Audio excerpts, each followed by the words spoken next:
uma audácia mal dirigida, cometendo crimes, usando de inaudita violência. Não podemos repetir os erros de Sumer, quando deixamos os alambaques excessivamente soltos. O dragão entendeu que Arcanjo falara. Os capelinos renascidos entre os habitantes do Iterô não tinham mostrado grandes mudanças interiores. Meu velho amigo Taju Partak, há quanto tempo nós nos conhecemos? Perguntou amistosamente Gabriel. O alambaque olhou desconfiado para o belo arcanjo. Gabriel não era dado a essas expansões de apreço.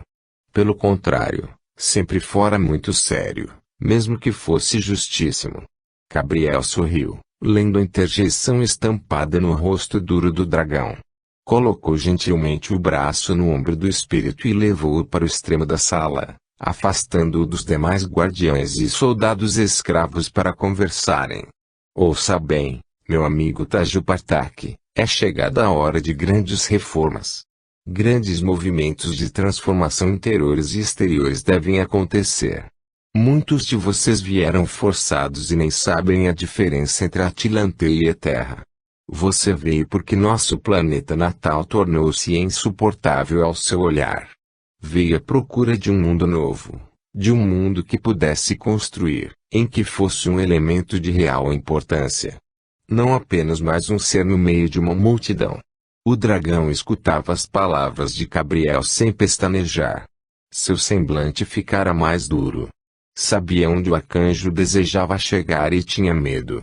Sim, ele o grande dragão que, tantas vezes, fora implacável juiz dos outros, que pronunciara as sentenças tenebrosas de aprisionamento e acrisolamento psicológico, agora tinha medo.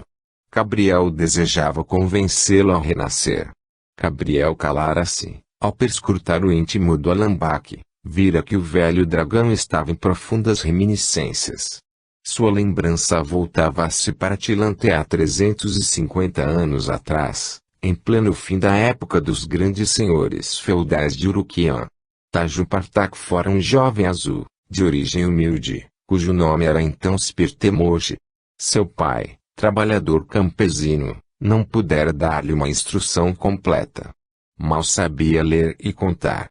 Trabalhara até os 12 anos na enxada, demonstrando ser esforçado e diligente. A aldeia de Spirtemor fazia parte do feudo do conde Botrebesh Kramonze, um azul despótico e violento, que tinha 2 filhos, cada um mais assustador do que o outro.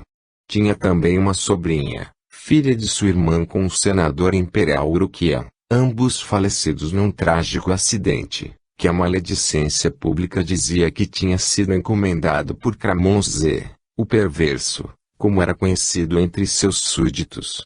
O tempo correu em Spirtemoshi, com 16 anos, foi requisitado para a guarda do castelo. Os meses correram monotonamente já que os proprietários não estavam no castelo. Passaram o verão em Tepuat, bela capital de Urukian, e viriam para o inverno na província. O grupo de nobres e seus convidados chegaram ruidosamente ao castelo para passar algumas semanas, quando a umidade excessiva da capital sugeria que a campanha seria um lugar mais agradável. A princípio, com o tumulto da chegada, ninguém notou Spirlemoshi que pôde divisar a bela moça, transformada numa mulher belíssima. Ela tinha sido prometida ao filho de um nobre senador imperial, dono de vasta fortuna. Spirtemor fora destinado a guardar a asa leste do castelo, onde ficavam as moças e os convidados mais augustos. Não foi preciso muito para que cruzasse com a bela moça, que se tomou de amores pelo jovem. Não era considerado de bom tom social que mulheres de classe social mais alta mantivessem contatos físicos com pessoas de situação menos privilegiada.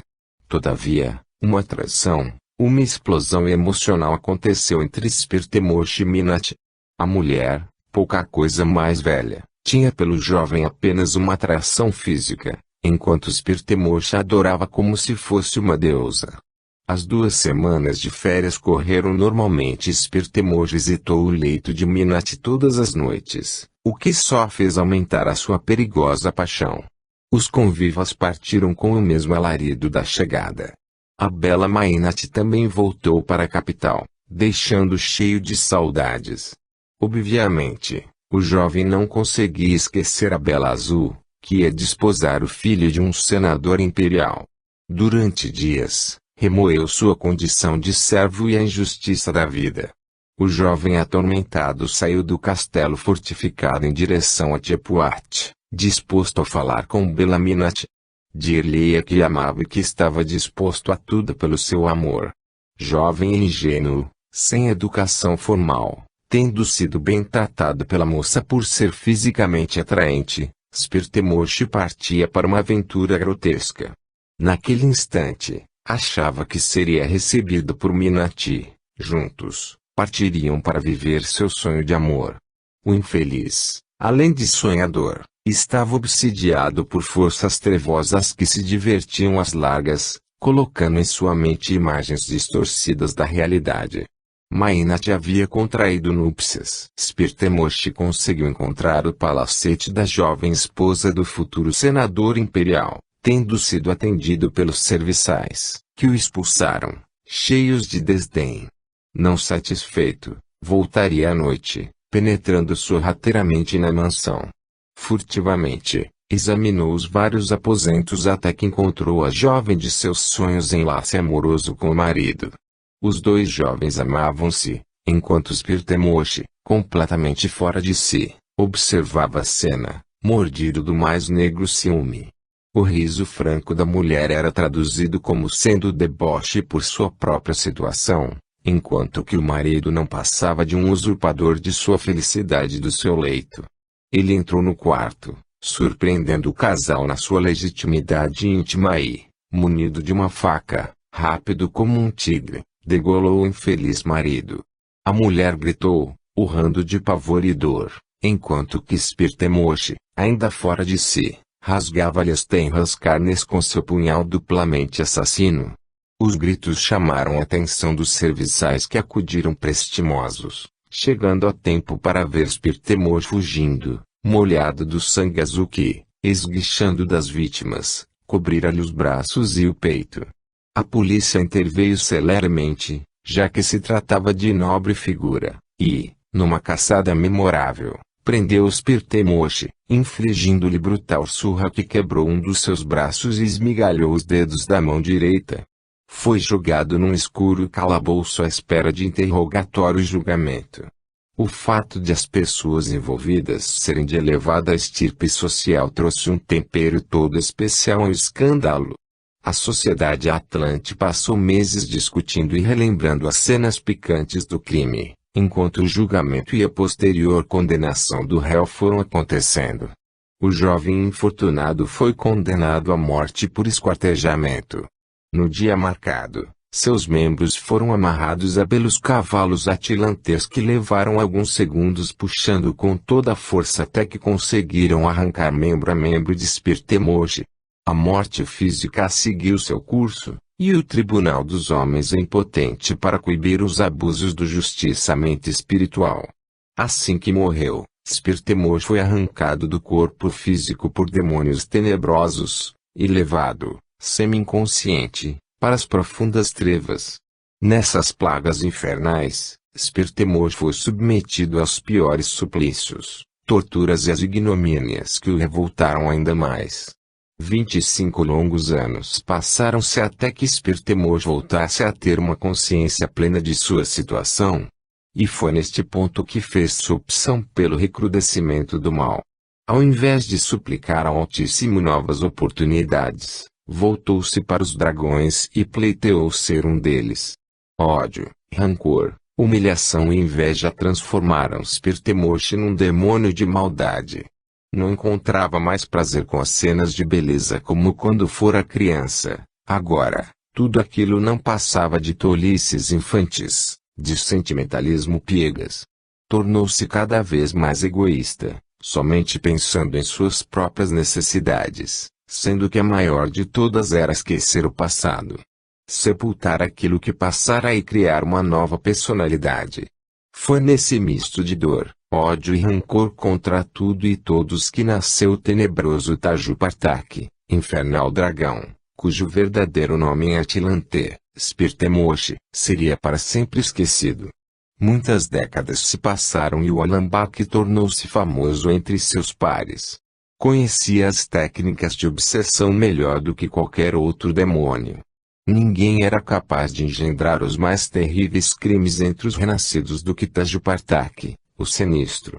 Até os outros chefes de falanges Alambaks o temiam pois, após décadas de treinamento em fascinação e negra magia, tornara-se imbatível em qualquer torneio que era feito entre os chefes Alambakas.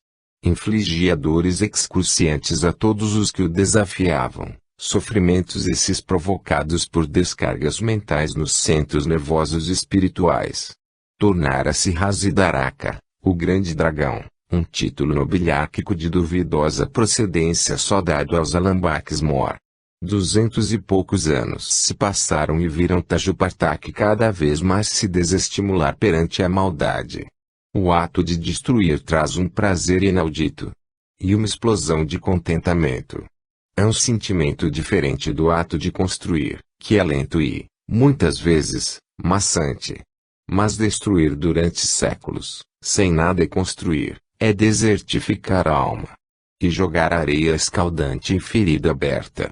Ano após ano, Tajupartak sentiu que naufragara no interior de si próprio. Olhava para dentro de si e nada havia que pudesse deixá-lo animado e feliz com o porvir. Tinha medo de renascer. Quando pensava nos crimes que cometera, não só durante a existência material como também após, durante o período de erraticidade, quando transformara-se num monstro de egoísmo e terror, Tajupartak acovardava-se. Sabia, pois tinha o conhecimento, que teria que passar por tudo o que engendrara. Seria uma folha morta ao vento da justiça divina, levada pelos terríveis vendavais que soprara. Não, renascer nunca. Um dia, nas trevas densas, recebera o convite de outro chefe Alambak para participar de uma grande reunião, chefiada por um grande espírito. Disseram-lhe que veria magias como nunca vira. Aquele chefe dos chefes era um poderoso mago, ordenador da ordem cósmica, mago dos magos, um grande Mikael. Fora o encontro motivado pela curiosidade vira, pela segunda vez, Varuna.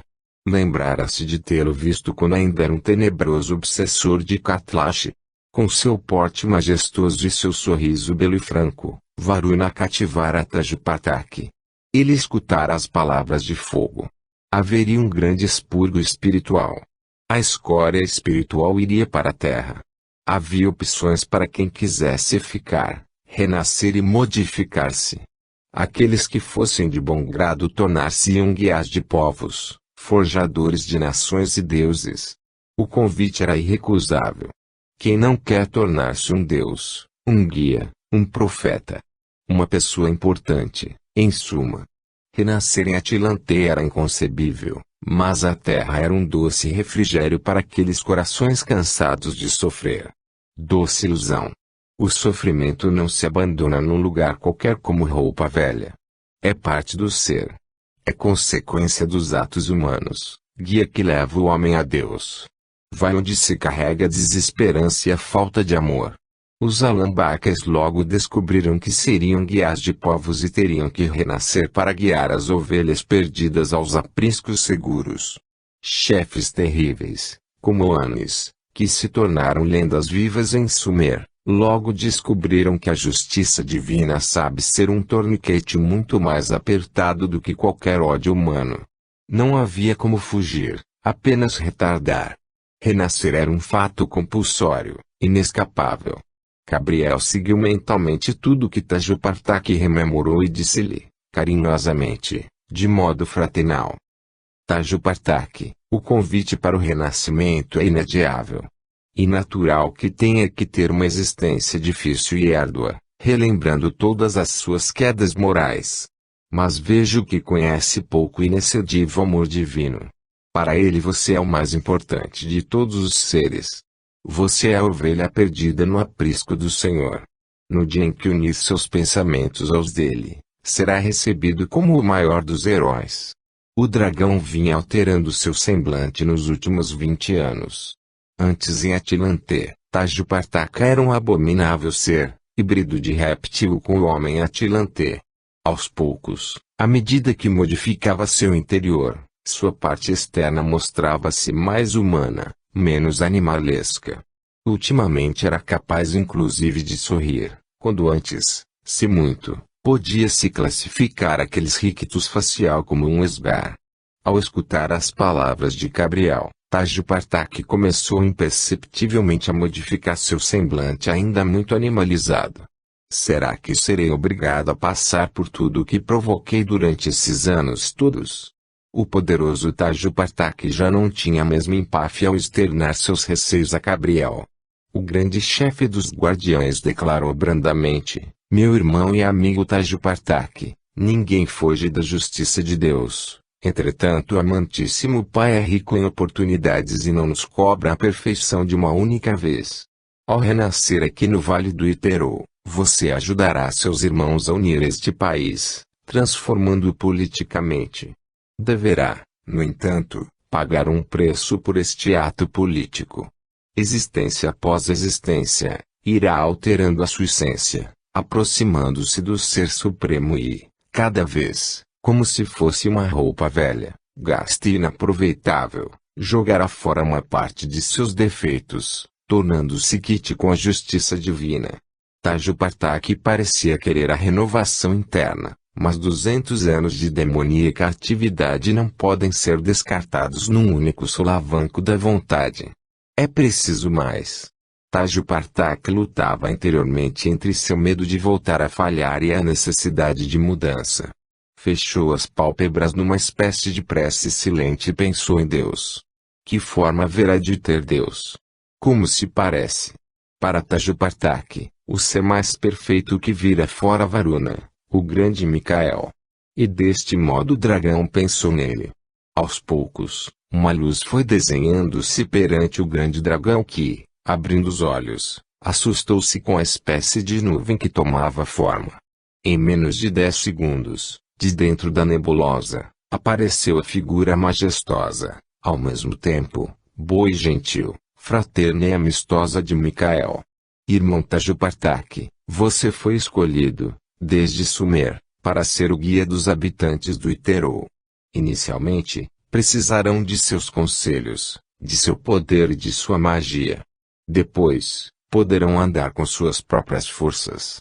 Você deve renascer entre os habitantes do Iterô, sabendo que todos nós o estamos orientando para que cumpra, assim como nós, os desígnios do Altíssimo. Tajupartaca estava abismado com o fenômeno luminoso que presenciava e por isso colocou a mão para o alto, baixou a cerviz e, instintivamente, ajoelhou-se. Submetia-se após 2 séculos e meio de descaminhos nas trevas. Micael, que não estava presente, apenas enviava sua imagem astral, através das ondas do mundo mental, continuou sua exposição. Querido irmão, você não estará só nessa empreitada. Estaremos acompanhando seus passos, orientando os seus companheiros de jornada.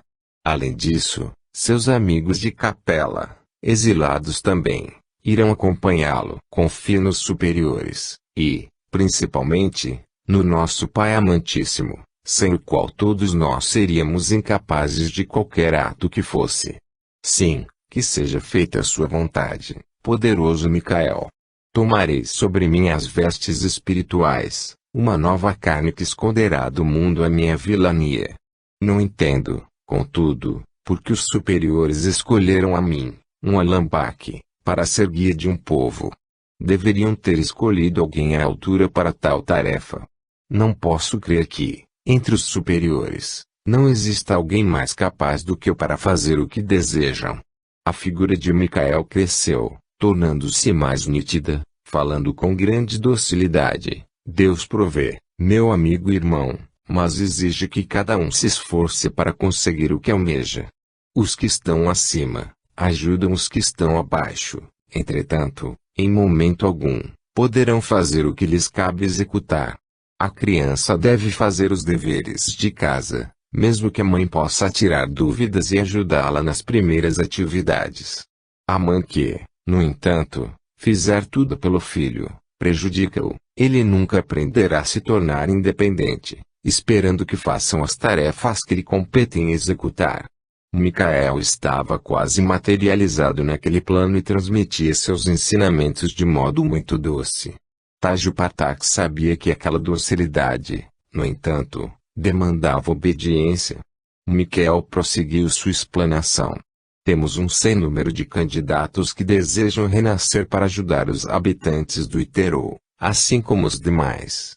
Não nos falta o concurso fraterno e amoroso de pais, mães, irmãos, esposas e maridos que desejam, a qualquer custo, ensinar a todos vocês o caminho do amor, da fraternidade e da união. A estes servidores que já superaram as duras provas da vivência carnal, não se podem demandar novos sacrifícios. Esta missão, entretanto, deve ser prioritariamente realizada por aqueles que ainda lutam para vencer suas deficiências internas. Podemos enviar ajudantes, como aliás, prometi fazê-lo, contudo o ato de mudança, de aprimoramento, de aperfeiçoamento deverá ser feito única e exclusivamente por vocês. Tajo Patak entendia que o arcanjo dos arcanjos, o anjo do exílio, falava, mas tinha dúvidas quanto a si. Seria a pessoa correta? Micael, obviamente, percebendo todas as suas interjeições, respondeu-lhe, sem afetação, Tajo Patak, você demonstrou durante séculos um ódio extraordinário e também uma personalidade extremamente lógica, forte e incorruptível. Pode parecer estranho que, dentro dos desvios de personalidade que caracterizam o mal, possamos classificá-lo como um ser lógico e correto. Observamos que jamais atacou os pobres, apenas molestou e desnorteou os ricos. Investiu sobre os nobres e os políticos, levando-os a cometer crimes contra o Estado. Dentro de sua faina assassina, corruptora e má, sempre norteou-se em arruinar aqueles que tinham destruído a sua vida, ou seja, a beleza, o sexo e a riqueza. Não foi como outros de sua espécie que atacam pobres e ricos, altos e baixos, a todos indiscriminadamente. Você, no fundo, foi muito mais um demônio da ordem política do que qualquer outra coisa. E é pela ordem política que deverá pugnar em sua nova existência. Tajo Patak parecia rememorar seus atos. Micael tinha razão, como ele soubera se concentrar sobre os reis, governantes, ministros e políticos. Como se regozijara sempre que conseguira desviar do caminho correto alguns desses personagens, levando-os à corrupção, ao crime e à sordidez que abominava e das quais, infelizmente, também fazia parte. Como ele conseguira levar seres fracos ao terrorismo político e ao assassinato indiscriminado de civis inocentes. E depois, quando eles faleciam para a vida física, como eles esperara, fazendo-os sofrer milhares de mortes, rememorando perpetuamente suas quedas morais. Sim, ele era um mestre na tortura. Mas, agora isso tudo não o fazia mais encontrar satisfação e paz. Precisava de algo novo. Como seus crimes foram basicamente de natureza política, seu soerguimento também o será. E assim, tem ordenado que Tajo Patak renasça e trabalhe para a união do Vale do Iterô. Tajo Patak recebera a voz de comando de Micael e só lhe restava obedecer. Ajoelhou-se com os dois joelhos dobrados e curvou sua fronte até que essa encontrasse o chão, enquanto a luminosidade em que estava Varuna, o poderoso Micael, diminuísse até sumir. Gabriel, que assistira a tudo de perto, acercou-se de Tajo Patak, ajudando-o a erguê-lo, notando que as lágrimas desciam daqueles olhos que não choravam há mais de 2 séculos. Gabriel olhou para seus guardiães que acompanharam de perto toda aquela emocionante cena, dando-lhes um comando mental para explicarem aos lugar-tenentes de Tajo Patak o que tinha acontecido, convidando-os também ao renascimento salutar, tranquilizando-os para que continuassem sob os domínios dos administradores espirituais.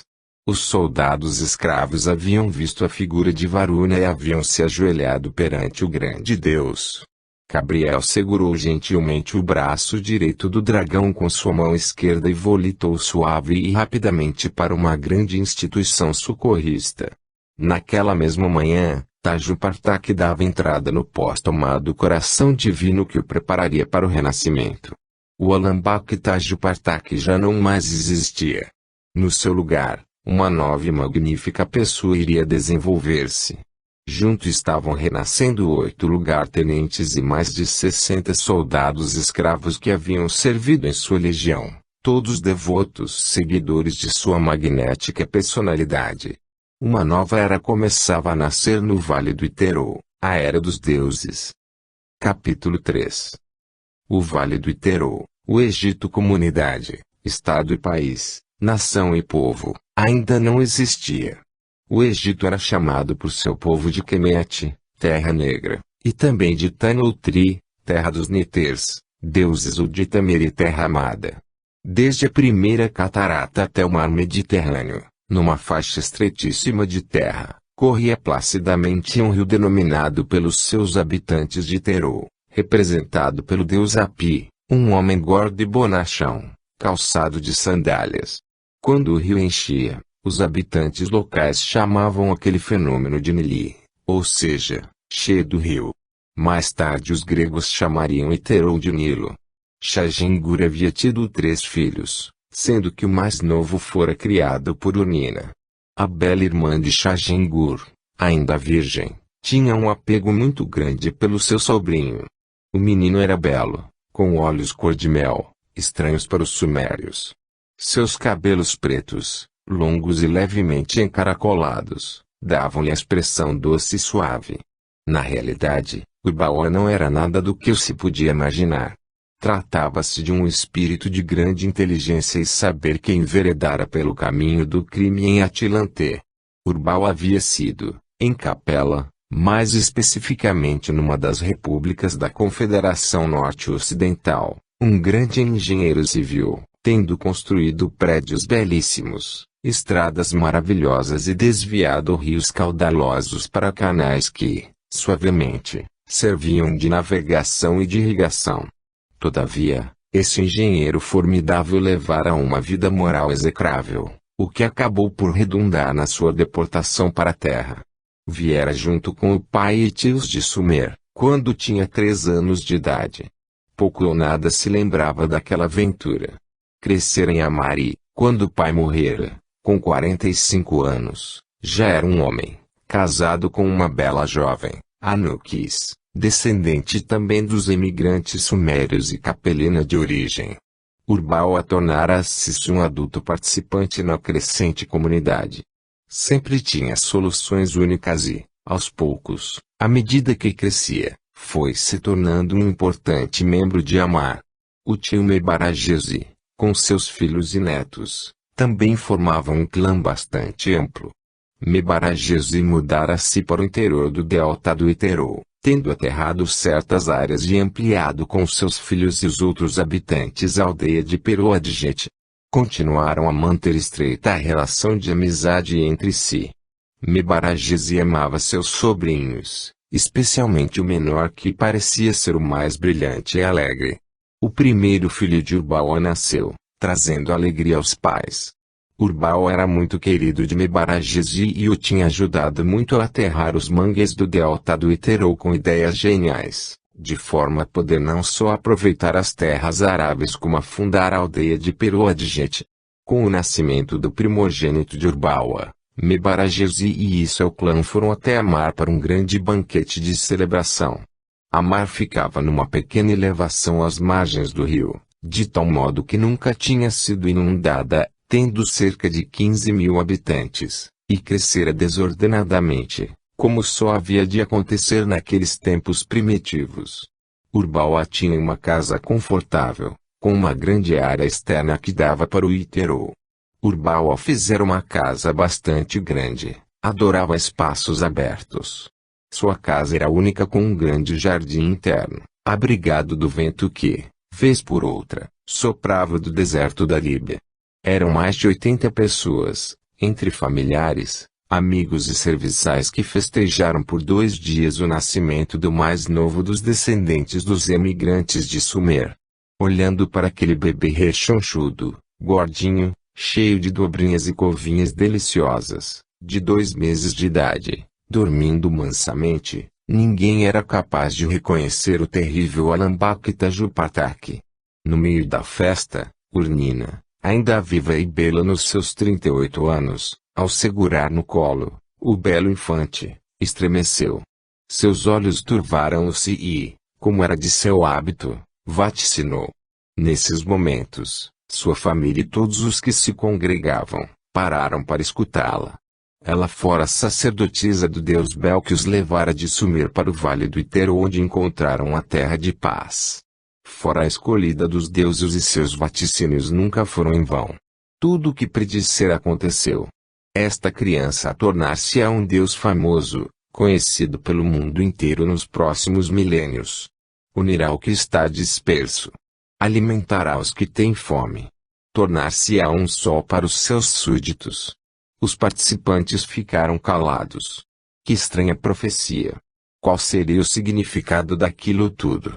Urbawa, agudamente, bateu palmas e convidou todos para mais uma rodada de uma bebida ácida com um teor de álcool muito alto que logo deixaria todos alegres e fora de si. A profecia tinha caído como um raio num dia claro, deixando uma má impressão e muitos dos presentes já demonstravam uma inveja indisfarçável.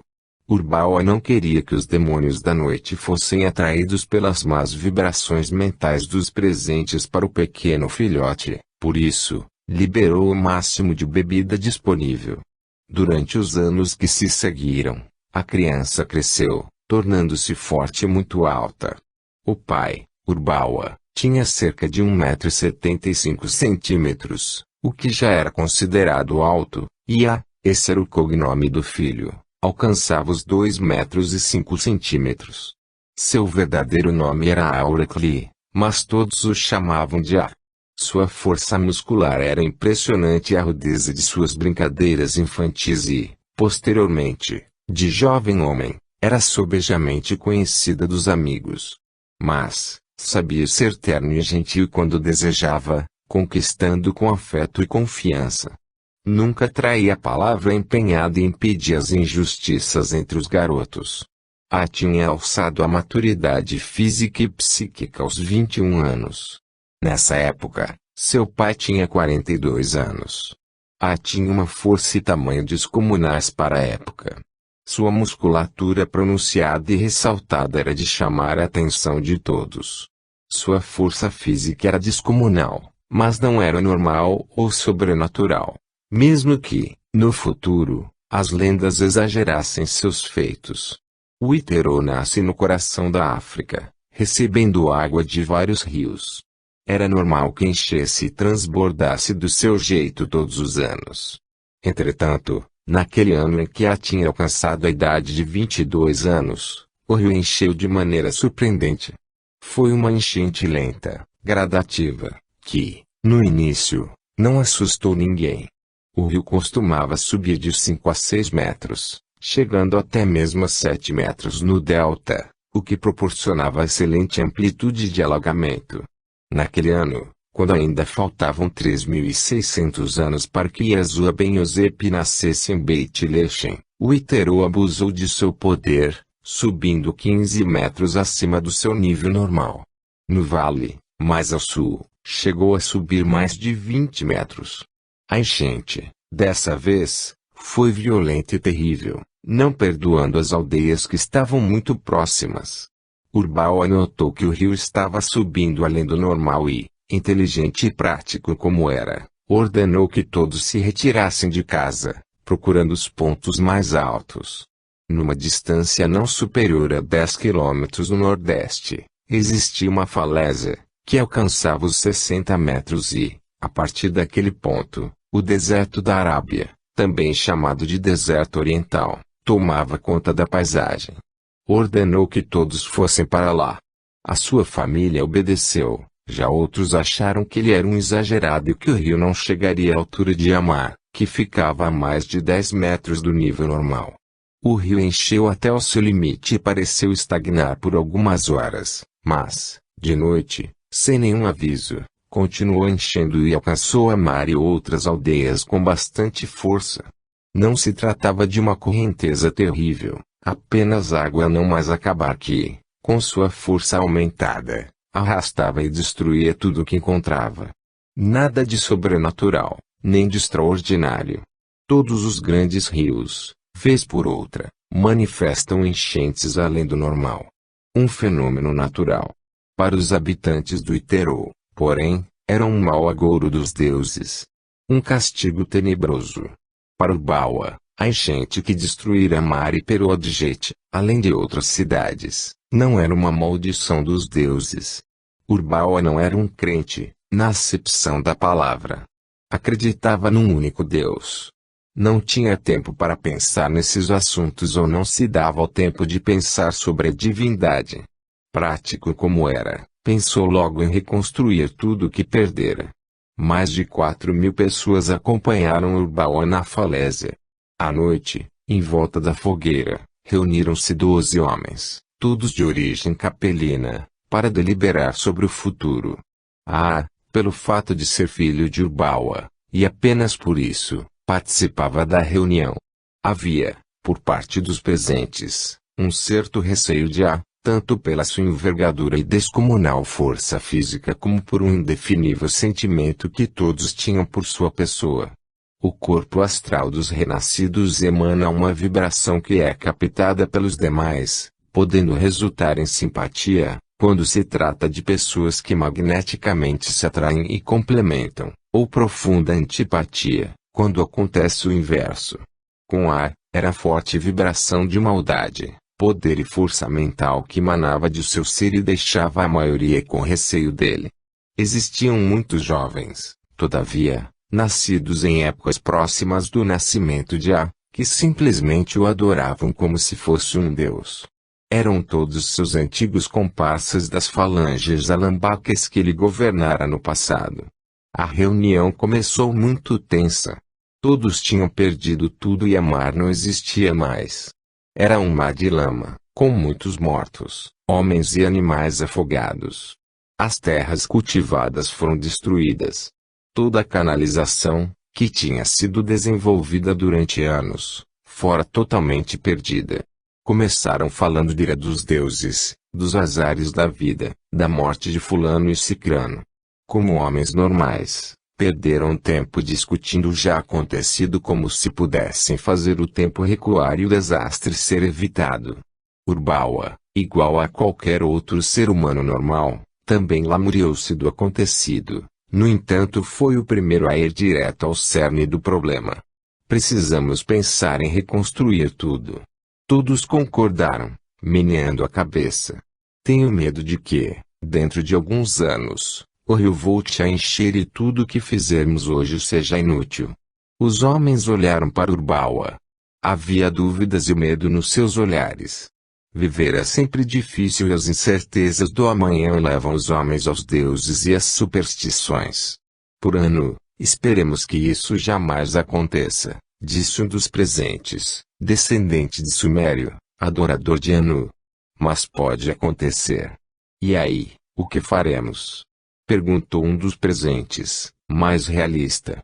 Uma discussão iniciou-se sobre tal possibilidade, até que Urbawa interrompeu, dizendo: amigos, não vamos perder tempo. Vamos imaginar que o rio pode transbordar novamente um desses dias. Se estivermos prevenidos, poderemos sobreviver. Se nunca mais transbordar, ótimo. Mesmo assim estaremos prontos para qualquer nova calamidade. Os homens concordaram, uns grunhindo e outros meneando a cabeça. Era melhor prevenir do que remediar. Como fariam isso? Urbawa coçou o estranho cavanhaque que gostava de cultuar e que já estava cheia de fios brancos, e disse, raciocinando à medida que falava: creio que o melhor modo de descobrir uma forma de prevenção será irmos até onde o rio nasce. Ao subirmos o rio, descobriremos uma forma de desviá-lo ou de represá-lo. Não sei como ainda, mas tenho certeza de que deve existir um modo e temos de procurá-lo. O que sugere, Urbawa? Perguntou um dos descendentes dos antigos sumérios.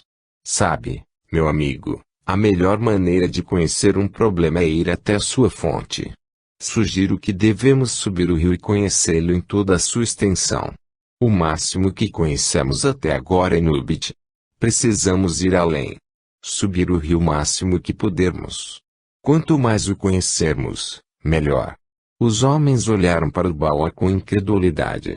Nunca tinham ido a Nubit, apenas ouviram falar daquela cidade pelos viajantes e mercadores. Ir até lá já seria uma exploração e tanto. Quem ousaria ir além? Sua ideia parece muito arriscada. Não vejo como poderíamos fazer esta viagem. Não pensei em fazer esta viagem com todos nós.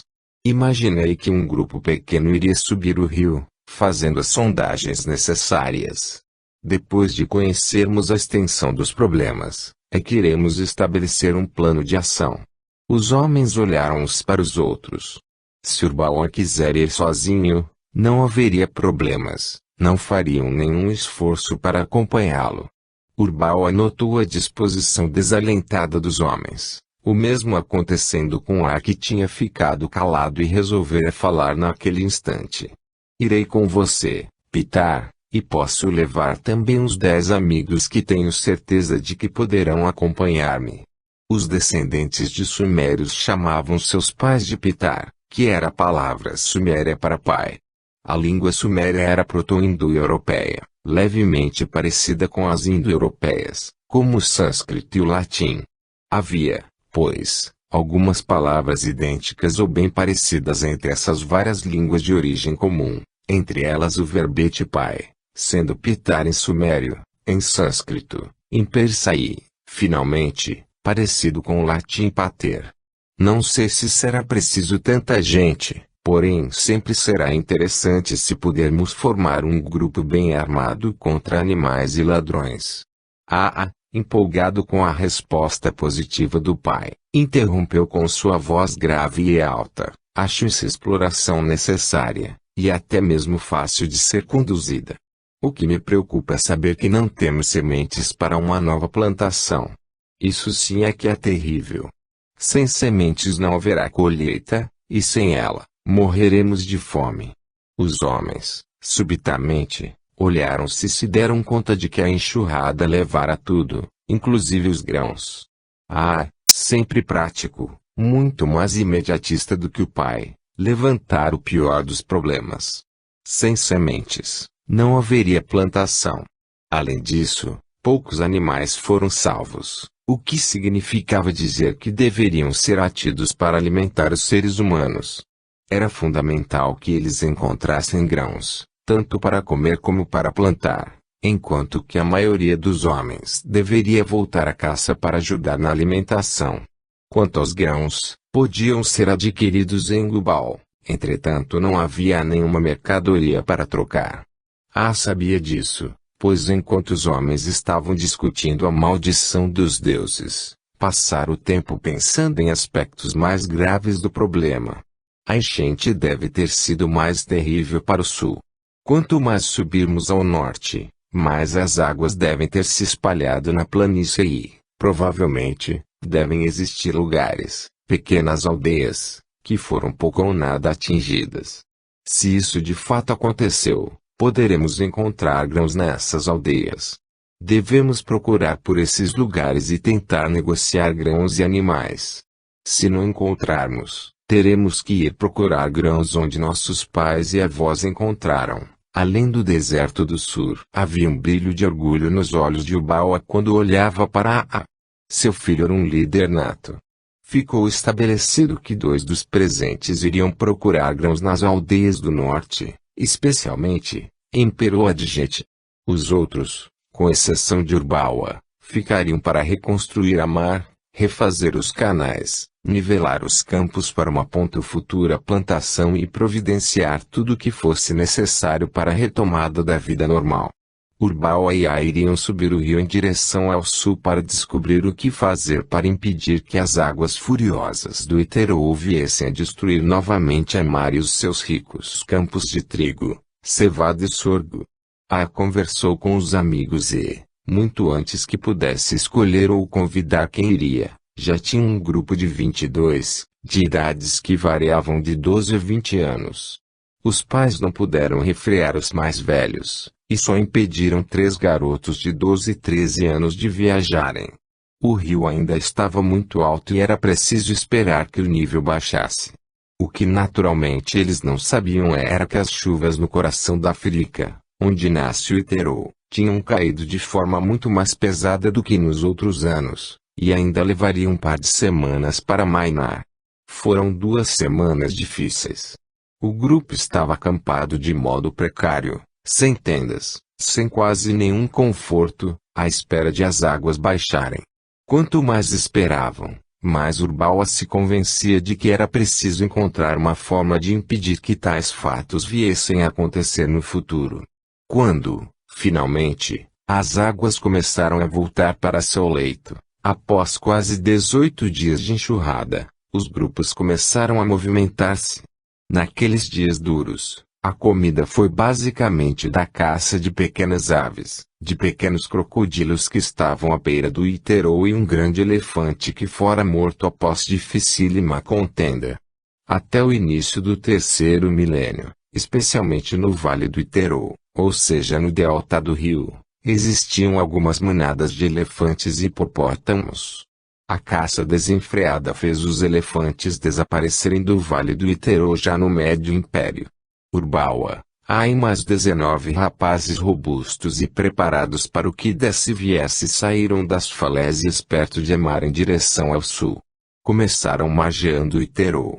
Logo viram que seria um trabalho insano, já que, até uma distância de 200 metros do rio, havia lama e detritos misturados, o que fazia da caminhada um longo esforço. Resolveram acompanhar a uma certa distância o traçado do rio. Tornava-se mais fácil de andar, só que era mais complicado para beberem água. Não o poderiam fazer diretamente do rio. Então, de tardinha, mandavam 2 homens, que se revezavam diariamente com os odres, para buscar água, que depois era filtrada através de 2 panos. No segundo dia, já tendo andado cerca de 60 quilômetros, encontraram a primeira aldeia, ou o que restava dela. Aproximaram-se cuidadosamente, pois estranho, em lugar nenhum, é bem-vindo. Observaram que a aldeia não mais existia. Umas 2 dúzias de homens e mais um tanto de mulheres estavam reconstruindo os miseráveis casebres, com material catado às margens, tais como juncos, cipós, madeiras que flutuaram rio abaixo e todo tipo de objetos que puderam encontrar. Os aldeões estranharam ver um grupo tão grande de homens armados e rapidamente concentraram-se no centro da aldeota para se defenderem de um possível ataque. Urbawa aproximou-se lentamente, levantando os 2 braços em sinal de paz, falando que eram amigos e moravam na cidade vizinha de Amar. Com muita cautela, os aldeões os receberam. O que parecia coordenar os esforços dos demais foi logo falando que a comida e a água limpa eram escassas, e que não poderiam compartilhar nada com os estranhos. Urbawa apaziguou os habitantes locais, dizendo que não precisavam de nada e que, pelo contrário, poderiam dispor de um bom naco de carneiro que tinha sido caçado e abatido pelo grupo no decorrer do dia. Os aldeões ficaram entusiasmados com a oferta de Urbawa. Quanto à bondade e generosidade daquele estranho homem. Muito branco, com um cavanhaque, incomum entre os quase imberbesamitas e africanos, e de razoável altura, Urbawa parecia um deus. Mas, quem realmente chamava a atenção era pois com seu porte gigantesco, pele branca queimada do sol, cabelos longos, negros e lisos que iam até os ombros, músculos protuberantes e um olhar glacial, diferia dos demais de modo radical. Quando Urbawa resolveu dividir a carne do carneiro, caçado com tanto esforço, entre os aldeões, que não tinha ainda a mente política, virou-se para o pai e disse-lhe, baixinho, alto o suficiente para que alguns aldeões escutassem. Pitar, nós vamos precisar desta carne para os próximos dias. Não temos quase nada. Urbawa sabia que precisava ter a boa vontade dos habitantes locais, sem o que teriam dificuldades em obter as informações de que precisavam. Como alguns dos presentes tinham escutado o que A falou, era preciso ser diplomático e filosófico, respondendo-lhe calmamente, com voz melíflua: meu caro A, você sabe que nada nos pertence. Tudo são domínios dos deuses e nós temos que compartilhar com todos aquilo que eles, generosamente, nos enviam. O chefe da aldeia, ou pelo menos aquele que, informalmente, tomava frente dos assuntos pertinentes à vida comunitária, ajuntou as palavras de Urbawa. Sim, Ptah tem razão. Realmente essa carne será bem-vinda, e nós dividiremos com vocês o que tivermos.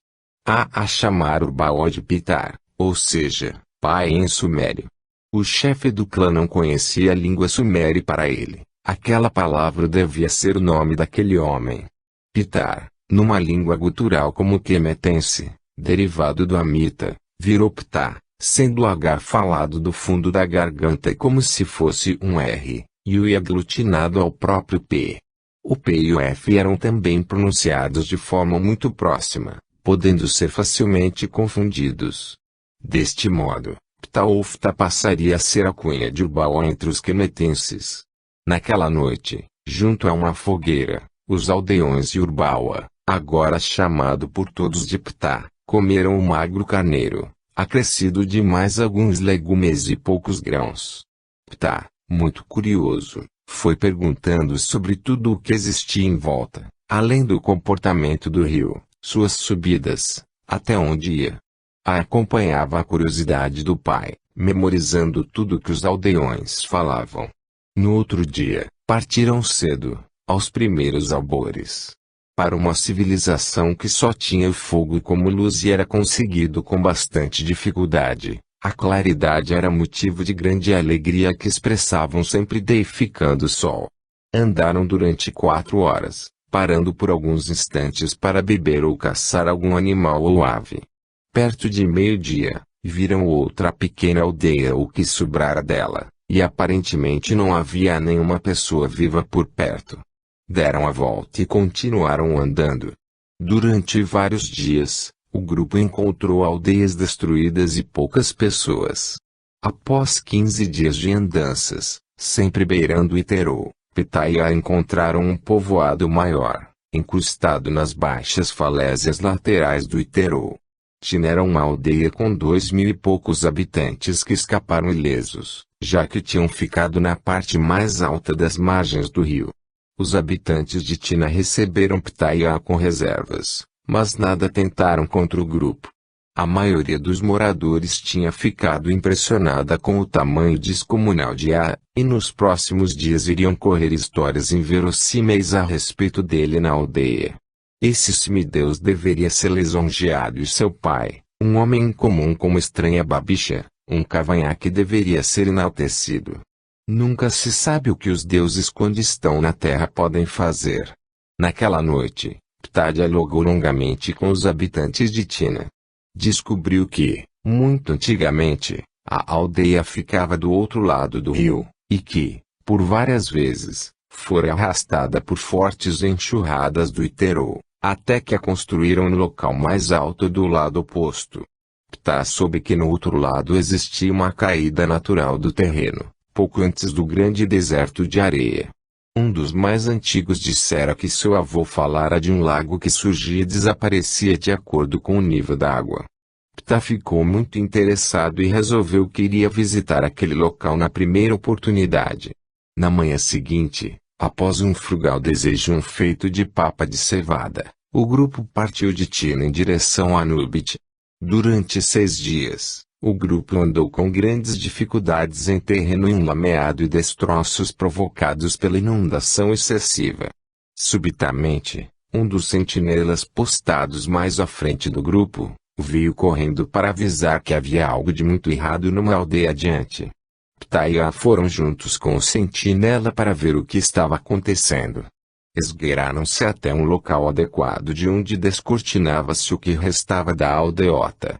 Viu-se um grupo de homens, no máximo 10, atacando a aldeota, que não devia ter mais do que 8 mulheres e 6 homens, além de algumas crianças. O grupo defendia-se galhardamente. A metade já estava fora de combate e o restante impunha forte defesa. Jovem e imprudente, logo quis defender os atacados. Ptah segurou-lhe o braço e disse-lhe, baixinho, vamos voltar e trazer os demais. Reagiu dizendo que poderia derrotar os 10 atacantes sozinhos. Ptah olhou com severidade, e o filho concordou agastado. Voltaram rapidamente pelo terreno e juntaram-se aos demais. Explicaram em poucas palavras o que estava acontecendo e traçaram um plano. Retornaram à aldeia silenciosamente, cercando e procurando chegar o mais perto possível, para surpreender os atacantes. Entre o momento em que voltaram ao grupo e que retornaram à aldeia, não havia se passado mais de 10 minutos, tempo suficiente para que a pequena população da aldeia tivesse sido dizimada. Quando chegaram, não havia mais aldeia e somente o corpo de um ou outro homem, excessivamente magro jogado no chão. Ptah deduziu que os restantes tinham sido levados como escravos para alguma aldeia vizinha. Quis segui-los. Ptah, sempre atento, anuiu. Alertou, no entanto, que deveriam ter extremo cuidado. Seguiram facilmente o grupo que levava uns 5 minutos de vantagem.